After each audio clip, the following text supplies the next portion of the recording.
Apa kabar semuanya? Baik, capek ya katanya ya. Kemarin diapain coba sama Lemhanas? Disiplin bela negara ya? Iya maklum ya, emang begitu negara ya, emang gitu. Jadi tapi dapat ilmunya bagus kan? Nah, jadi kita bangga sama Indonesia kan? Oke, nah perkenalkan saya Angki Yudhistia. Di sini saya juga ada juru bahasa isyarat. Kenapa hari ini ada juru bahasa isyarat? Karena hari ini kita akan bicara tentang inklusivitas. Kalau kelompok ini sudah termasuk inklusivitas, karena ada disabilitas, perempuan juga ada, ya kan? Terus kita semua youth, kita semua muda, gitu, kelompok rentan. Tapi kita di semua ini bersatu. Ya, kita tidak mengeksklusifkan diri, tapi kita inklusikan. Nah, jadi pakai dulu ya, nggak denger juga saya ngomong apa, juga nggak denger soalnya gitu. Ya, jadi kalau misalkan teman-teman disabilitas itu ragamnya macam-macam. Apa aja sih ragamnya? Sensorik itu kalau nggak bisa dengar, nggak bisa lihat, itu sensorik. Motorik kalau nggak bisa jalan atau nggak ada tangan, nggak ada kaki. Terus abis itu intelektual, Down syndrome, ya kan, autis. Nah, terus tunagrahita itu intelektual. Terus mental itu ADHD, bipolar, orang dengan gangguan jiwa. Nah, itu mental. Ada juga ganda. Kalau ganda itu nggak bisa dengar, nggak bisa lihat. Atau nggak bisa, harus pakai kruk, nggak bisa dengar juga. Atau nggak bisa dengar tapi diseleksia. Jadi macam-macam. Nah, jadi penyandang disabilitas itu di Indonesia tuh jumlahnya banyak banget. Jumlahnya itu sekitar ada 21,9 juta.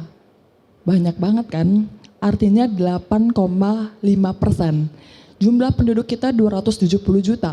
Kita tuh sekitar 21,9 juta, itu banyak banget. Nah, jadi gimana sih kita bisa mengempower? Nah, saya sebagai seorang staf khusus presiden itu dari 2019. Siapa sangka seorang rakyat jelata ya kan, rakyat terus abis itu dipilih sama Bapak Presiden untuk membantu beliau untuk mendukung bagaimana membentuk Indonesia ini yang inklusif, yang ramah terhadap penyandang disabilitas. Kok bisa? Pertanyaannya gitu ya. Kok bisa? Ngapain aja? Emang Presiden tahu dari mana? Gitu kan. Saya dulu ini sama seperti teman-teman semua di sini. Seorang inisiator, sosiopreneur, wirausaha sosial. Mimpi saya tuh cuma satu, bagaimana penyandang disabilitas itu bisa mandiri. Ya kan? Karena orang dulu menganggap bahwa penyandang disabilitas itu kasihan ya kan? Cacat, ya kan? Bahasanya terminologi dulu tuh nggak bisa apa-apa. Jadi orangnya bilangnya cacat nggak bisa apa-apa. Makanya terminologi udah diubah menjadi disabilitas. Nah, kenapa terminologi itu harus diubah? Perspektif itu mempengaruhi. Kalau terminologinya masih pakai kata cacat, itu kan negatif ya. Barang rusak, udah cacat, nggak bisa diapa-apain. Terminologi itu diubah menjadi disabilitas atau different ability. Artinya manusia ini bisa dikembangkan. Jadi manusia tuh nggak rusak, nggak ada manusia yang rusak. Nggak ada gen yang rusak, itu nggak ada. Tapi bagaimana kita bisa membentuk personal branding kita, bagaimana kita punya value diri kita, supaya apa? Supaya sebenarnya tujuan hidup kita di sini buat apa sih? Ya kan? Coba deh dipikir-pikir, sebenarnya kita lahir di sini tuh buat apa sih? Ya kan? Tujuan hidup kita tuh buat apa sih? Nah, itu sih yang sebenarnya dipikir. Nah, materi kita, oke, next materi. Oh ya kakak-kakak, materi kita di sini belum. Nah, jadi aku dulu disabilitas itu nggak dari lahir, dari usia 10 tahun. Dari aku kecil, aku masih bisa dengar suara ayam berkokok, ya kan? Masih bisa dengar suara kucing, ya kan? Masih bisa dengar suara anjing bergogok, masih bisa dengar suara beo, ya kan? Tapi sekarang masih dengar, nggak bisa kalau nggak pakai alat bantu dengar. Jadi kok bisa saya kecil itu, ketika saya di Indonesia Timur, dulu saya pernah tinggal di Maluku, kena malaria. Nah, malaria yang membuat demam tinggi, sehingga sampai kejang juga enggak sih waktu itu, tapi demam tinggi kena syarafnya, terus antibiotik. Nah, antibiotik yang sehingga membuat syaraf telinga saya itu bermasalah. Jadi saya tuh nggak bisa dengar dari usia 10 tahun, jadi nggak dari lahir. Bisa bayangin nggak teman-teman, yang kita lahirnya normal, kita masih bisa punya teman banyak, ya kan, masih bisa kemana-mana, masih bisa punya geng, terus habis itu mendadak dijauhin sama teman-teman, dibully sama teman-teman, dimarahin terus sama guru-guru. Jadi itu gimana tuh rasanya? Ya kan, kayak ngerasa sebagai seorang manusia tuh yang gagal banget nggak sih, yang kita nggak bisa apa-apa, kayak gitu kan. Nah, sebelumnya next mungkin kakak-kakak panitia bisa dibantu video pertama. Nah, sebelum menindaklanjutin ada gambaran video. Bagaimana sih kondisi penyandang disabilitas dalam satu keluarga? Entah itu disabilitasnya bapaknya, anaknya, atau siapapun, pasti akan selalu ada gitu. Jadi ada videonya di sini, lagi menunggu teman-teman panitia untuk ditampilkan video pertamanya kita. Nah, hari ini kita lebih slow down aja ya, karena katanya kemarin capek ya. Hari ini kita lebih santai aja gitu. Oke, silakan panitia videonya. พ่อที่ไม่เป็นใบ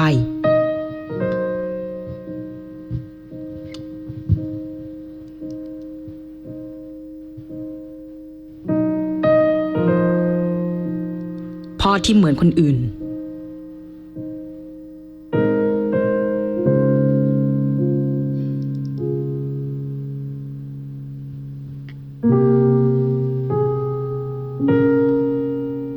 พ่อที่ได้ยินในสิ่งที่หนูอยากบอก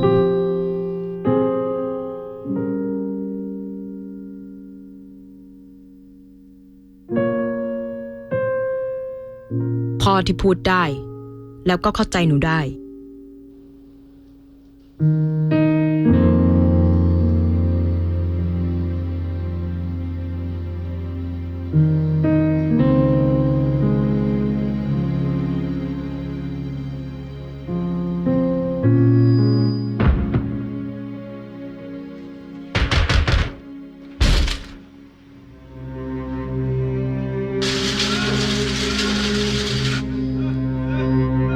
อย่าให้ลูกเป็นอะไรนะคะหมอ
บางทีอาจจะไม่มีพ่อที่ดีที่สุด แต่มีพ่อที่รักคุณมากที่สุด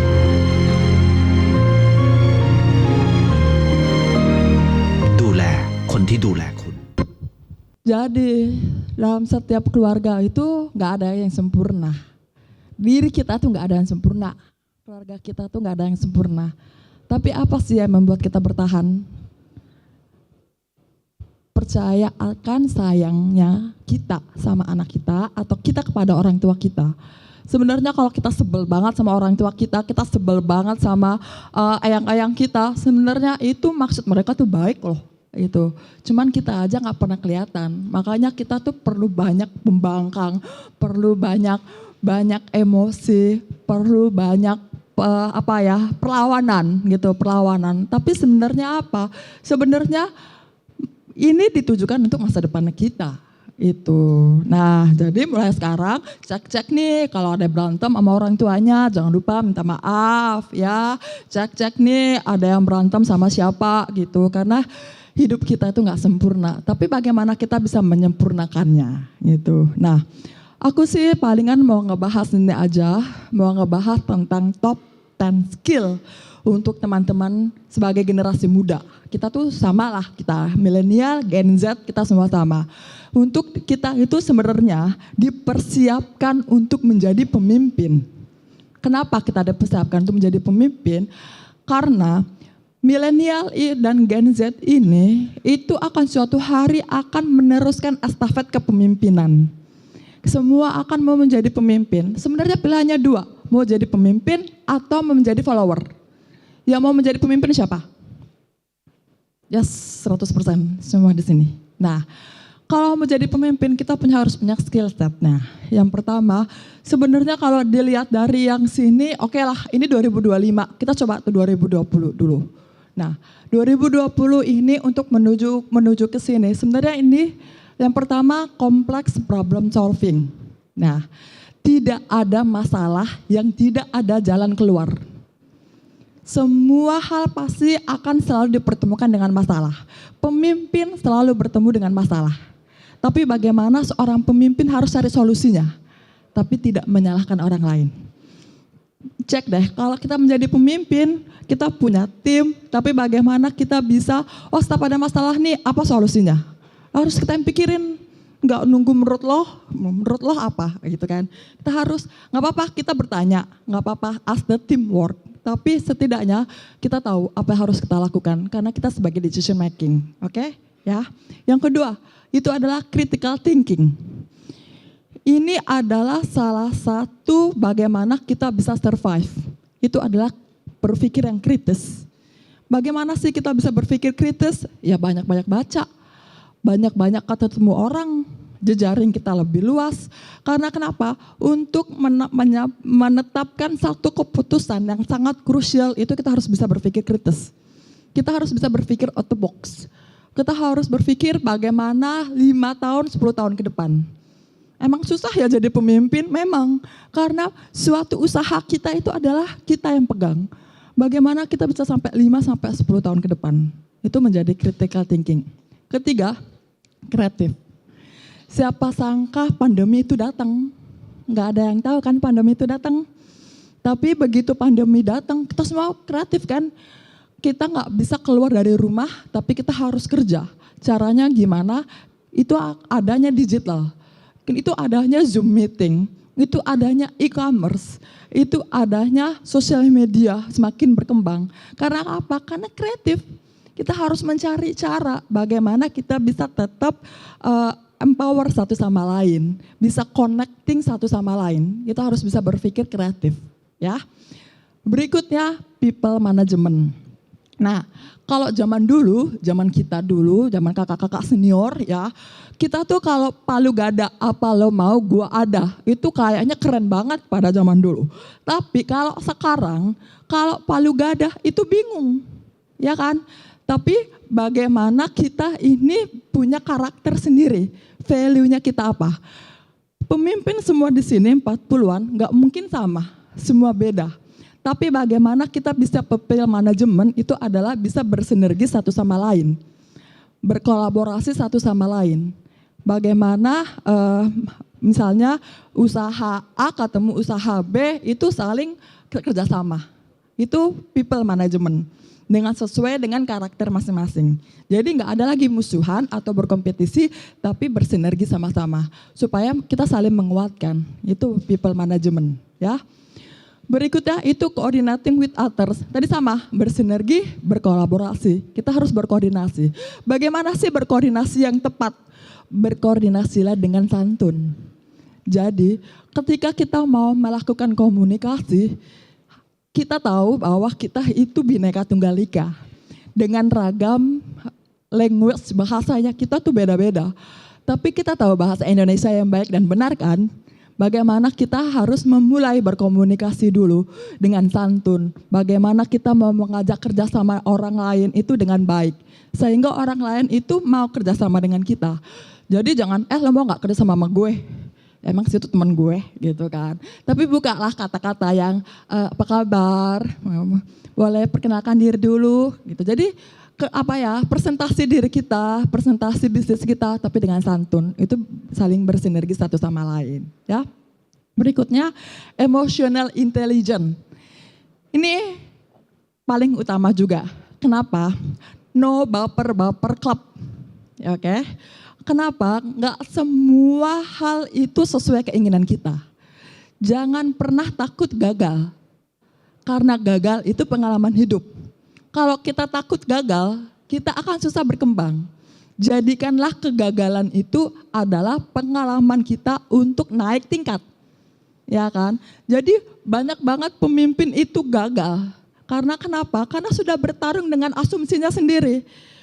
Karena sudah bertarung dengan pikirannya dia sendiri. Jadi artinya apa? Dia akan takut gitu. Takut ditolak.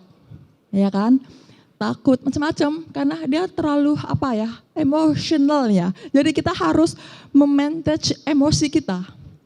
Jadi pemimpin gak boleh baper. Gagal atau tidak itu biasa.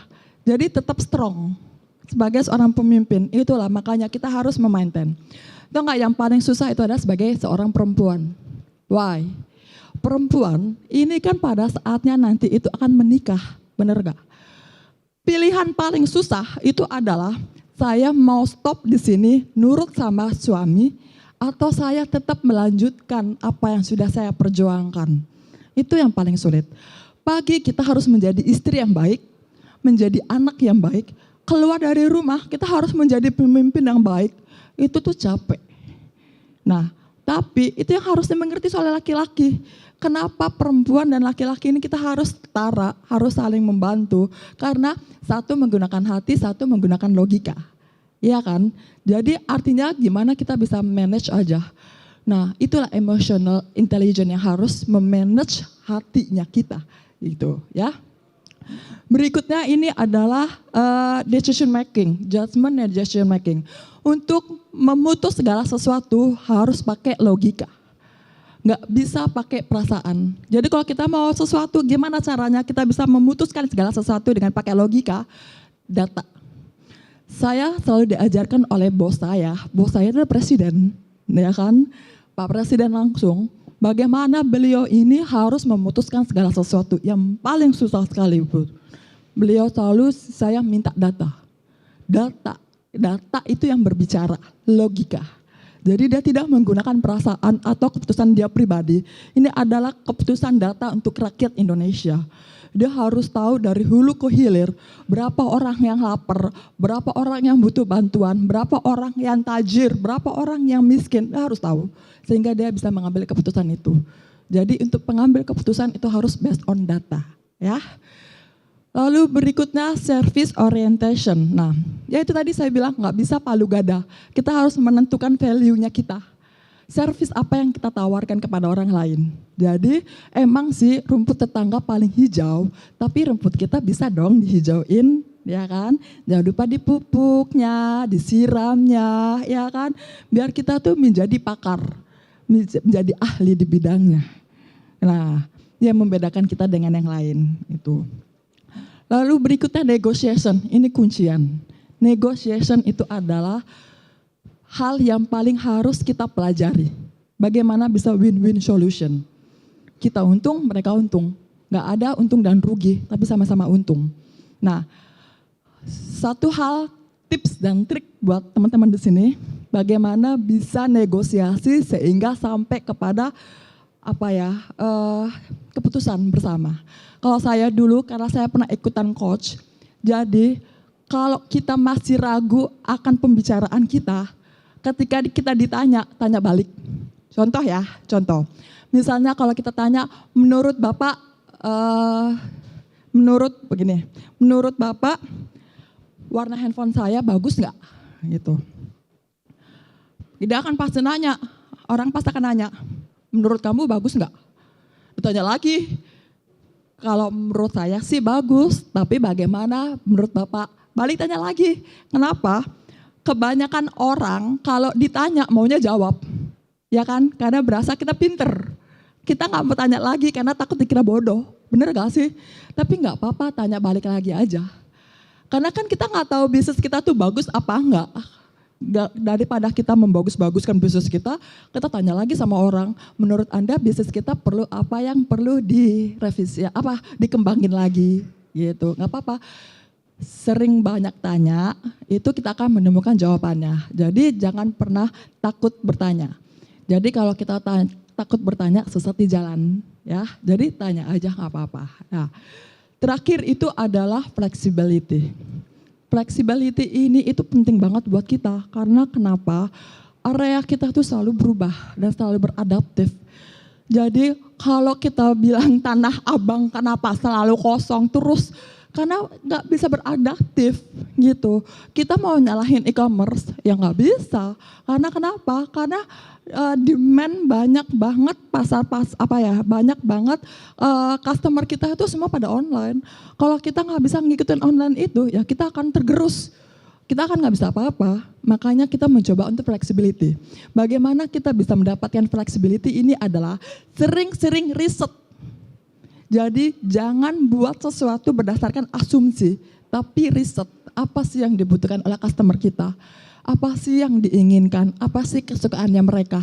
Itu harus sering riset, sehingga perusahaan kita tuh lebih fleksibel, mengikuti zaman, mengikuti customer.